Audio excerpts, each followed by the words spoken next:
Assalamualaikum warahmatullahi wabarakatuh. Perkenalkan, saya Fadilatul Khairani dengan NIM 24046007. Pada kesempatan kali ini saya akan menjelaskan materi tentang kerajaan-kerajaan yang bercorak Hindu dan Buddha di Indonesia.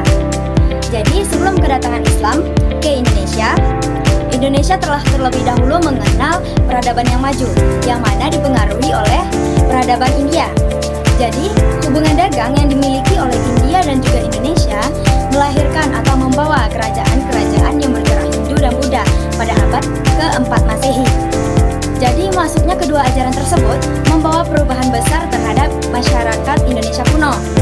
Jadi, Indonesia lebih mengenal bagaimana kehidupan berkerajaan dan juga bagaimana bentuk sosial yang lebih teratur serta bentuk kesenian dan juga sastra yang memiliki nilai tinggi. Untuk pembahasan yang pertama yaitu Kerajaan Kutai. Kerajaan Kutai merupakan kerajaan Hindu tertua di Indonesia. Kerajaan Kutai ini berdiri sekitar abad ke-4 Masehi. Kerajaan Kutai ini juga berdiri atau berlokasi di Muara Kaman, tepatnya di sepantaran Sungai Mahakam, Kalimantan Timur. Pendiri atau raja pertamanya sekaligus dari Kerajaan Kutai itu sendiri merupakan putra dari Kudungga yang bernama Aswawarman. Kenapa Aswawarman dianggap sebagai raja pertamanya atau pendiri dari Kerajaan Kutai ini? Karena ia sebelumnya sudah menganut agama Hindu dan juga memakai nama dengan bergaya India. Nah, kemudian Aswawarman ini juga memiliki putra yang bernama Mulawarman.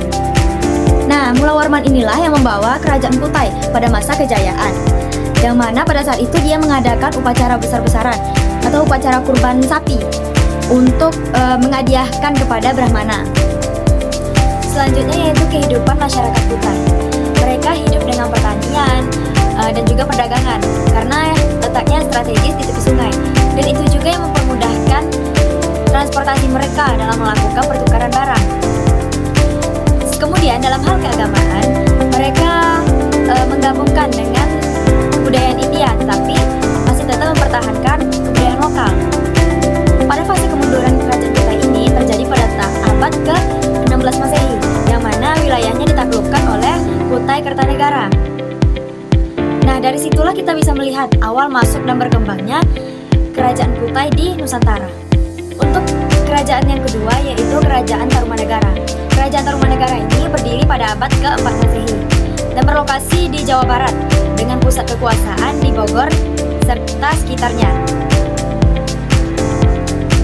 Raja pertama sekaligus pendiri dari Kerajaan Tarumanegara ini yaitu Raja Diraja Guru Jayasinghawarman. Kerajaan Tarumanegara ini merupakan kerajaan Hindu Wisnu karena ia lebih menonjolkan pemujaan terhadap Dewa Wisnu, yang mana dapat dilihat pada prasasti-prasasti yang ditemukan yaitu seperti prasasti Tugu yang mana menceritakan tentang pembangunan saluran irigasi sepanjang 12 km yang berfungsi untuk mencegah banjir serta untuk mengairi sawah rakyat. Raja yang membawa pada masa kejayaannya itu dipimpin oleh Raja Punawarman. Raja Punawarman ini sangat mementingkan dan mempedulikan kesejahteraan rakyatnya. Selain bertani, rakyat dari Kerajaan Tarumanegara ini juga berdagang dan memiliki hubungan dagang dengan wilayah lain, contohnya seperti wilayah India. Seperti ditemukannya huruf Pallava dan juga bahasa Sanskerta pada prasasti-prasasti mereka. Kemudian, akhir dari Kerajaan Tarumanegara ini yaitu sekitar abad ke-7. Yaitu Kerajaan Tarumanegara ini mulai melemah akibat serangan yang dilakukan oleh Kerajaan Sriwijaya yang ada di Sumatera. Nah, kemudian setelah itu berubahlah Kerajaan Tarumanegara ini menjadi Kerajaan Sunda. Selanjutnya yaitu Kerajaan Kalingga. Kerajaan Kalingga ini berdiri sekitar abad ke-6 hingga ke-7 Masehi. Kerajaan ini berlokasi di pesisir utara Jawa Tengah, yang mana di sekitar Jepara hingga Pekalongan. Pendiri dari Kerajaan Kalingga ini yaitu seorang leluhur Wangsa Shailendra yang bernama Dapunta Hyang Sri Jayanasa. Namun pada masa Kerajaan Kalingga ini ada yang sedikit berbeda, yang mana pada masa kejayaannya ia dipimpin oleh seorang ratu yang bernama Ratu Sima. Ratu Sima ini adalah ratu yang terkenal adil dan juga ratu yang menjunjung tinggi yang namanya hukum. kehidupan masyarakat Kalingga. Masyarakat Kalingga ini terkenal maju, terutama karena letaknya yang strategis di pesisir pantai. Ini menjadikan Kalingga ini sebagai pusat perdagangan internasional. Jadi masyarakatnya ini berdagang dengan India dan juga Tiongkok. Dan dalam catatan Tiongkok itu disebut dengan namanya Holing. Dari sisi keagamaan, Kalingga ini menganut dua kepercayaan, yaitu Hindu dan juga Buddha. Tetapi mereka itu tetap mempertahankan adat lokal, tidak ada menghilangkannya. Jadi setelah wafatnya Ratu Sima, kerajaan ini mulai melemah, baik dari serangan dari luar maupun dari dalam, sehingga tidak ada penerus yang kuat. Lalu kerajaan ini ditaklukkan oleh Kerajaan Sriwijaya. Untuk kerajaan yang selanjutnya adalah Kerajaan Sriwijaya. Kerajaan Sriwijaya ini merupakan kerajaan maritim terbesar di Asia Tenggara yang berpusat di Palembang, Sumatera Selatan, sejak abad ke-7 Masehi. Raja pertama dari Kerajaan Sriwijaya ini yaitu Dapunta Hyang Sri Jayanasa. Dan pada masa kejayaannya, Kerajaan Sriwijaya ini berada di bawah pimpinan Bala Putradewa pada abad ke-8 hingga 10 Masehi. Kerajaan Sriwijaya ini memiliki posisi yang sangat strategis untuk jalur perdagangan internasional yang menghubungkan antara India, Tiongkok, dan juga Nusantara. Karena itulah, kerajaan ini menjadi pusat perdagangan dan juga pelayaran utama di wilayah Asia Tenggara. Selain perdagangan, Sriwijaya ini juga dikenal sebagai pusat agama Buddha Mahayana. Banyak pelajar dari Tiongkok belajar ke Sriwijaya untuk belajar agama Buddha sebelum ke India.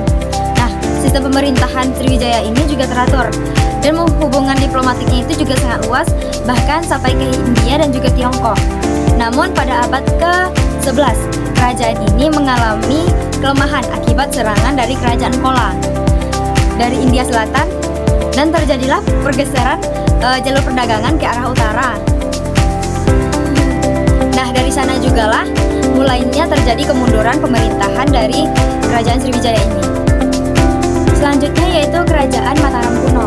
Kerajaan Mataram Kuno ini berdiri sekitar abad ke-8 Masehi yang berlokasi di Medang Ibumi Mataram, atau tepatnya di sekitar Kedu, Jawa Tengah.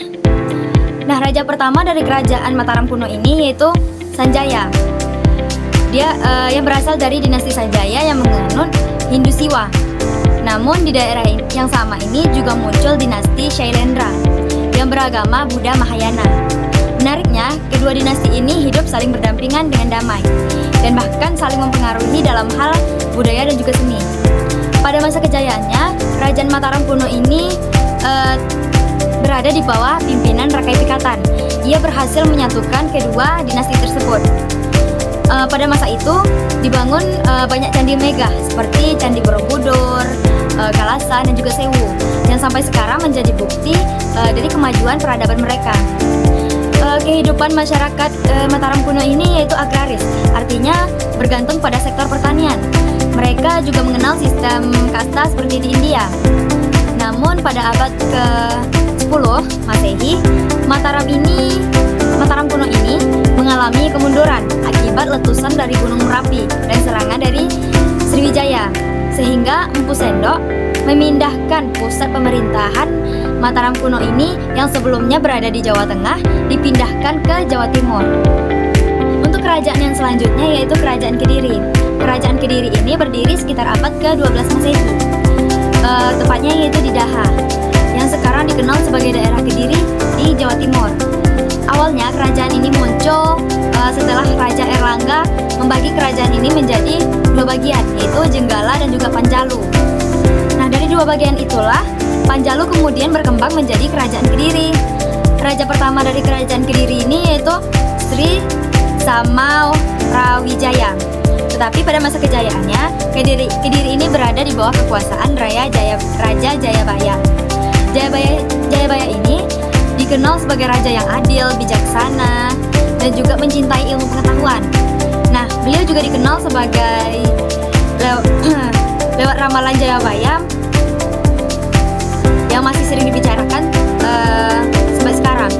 Kediri ini mengalami kemajuan yang pesat di bidang pertanian, perdagangan,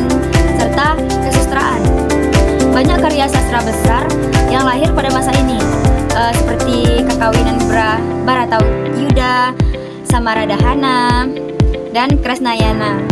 Sistem sosial masyarakat dari masyarakat Kediri ini sangat teratur. Mereka hidup dengan rukun dan memegang teguh nilai moral serta keagamaan.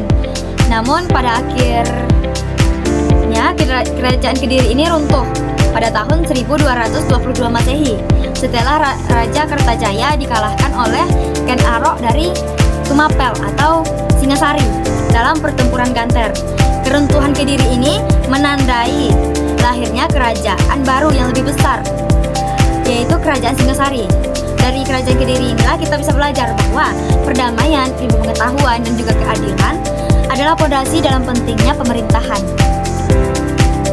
Selanjutnya yaitu Kerajaan Singasari. Kerajaan Singasari ini berdiri pada tahun 1222 Masehi. Nah, kerajaan ini berlokasi di Malang, tepatnya di Jawa Timur. Nah, pendiri sekaligus raja pertama dari Kerajaan Singasari ini adalah Ken Arok. Ia merupakan seorang tokoh terkenal karena kisah hidupnya yang penuh perjuangan. Ia berasal dari rakyat biasa tetapi bisa menjadi seorang raja yang berbakat dan juga berani serta memiliki kecerdasan. Pada masa kejayaannya, Kerajaan Singasari ini di bawah pimpinan Raja Kertanegara. Kertanegara ini dikenal sebagai raja yang visioner, berani, dan ingin menyatukan Nusantara. Beliau melakukan ekspedisi Pemalayu, yaitu pengiriman pasukan ke Sumatera untuk memperluas pengaruh politik dan juga memperkuat posisi kerajaan terhadap ancaman dari luar, terutama dari serangan Mongol. Kehidupan masyarakat Singasari ini sudah sangat maju, terlihat mereka mengenal sistem sinkretisme, yaitu perpaduan ajaran Hindu dan juga Buddha. Yaitu terlihat dari berbagai peninggalan budaya dan juga agamanya. Namun sayangnya pemerintahan Kerajaan Singasari ini harus berakhir pada tahun 1292 Masehi. Kerajaan ini hancur akibat pemberontakan dari Jayakatwang, dari Gelang-Gelang. Jayakatwang ini menyerang ibu kota dan juga membunuh Kartanegara, yang sekaligus itu yang membuat berakhirnya masa kejayaan dari Kerajaan Singasari ini. Untuk kerajaan yang terakhir yaitu Kerajaan Majapahit.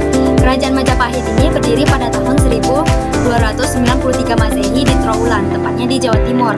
Nah, kerajaan ini merupakan kerajaan Hindu dan Buddha terbesar dan terakhir di Nusantara.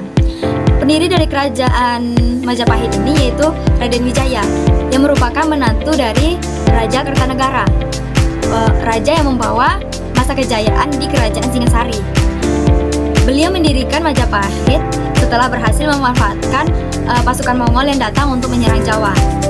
Nah, puncak kejayaan dari Kerajaan Majapahit ini yaitu berada di bawah pimpinan Hayam Wuruk bersama patihnya yang bernama Patih Gajah Mada.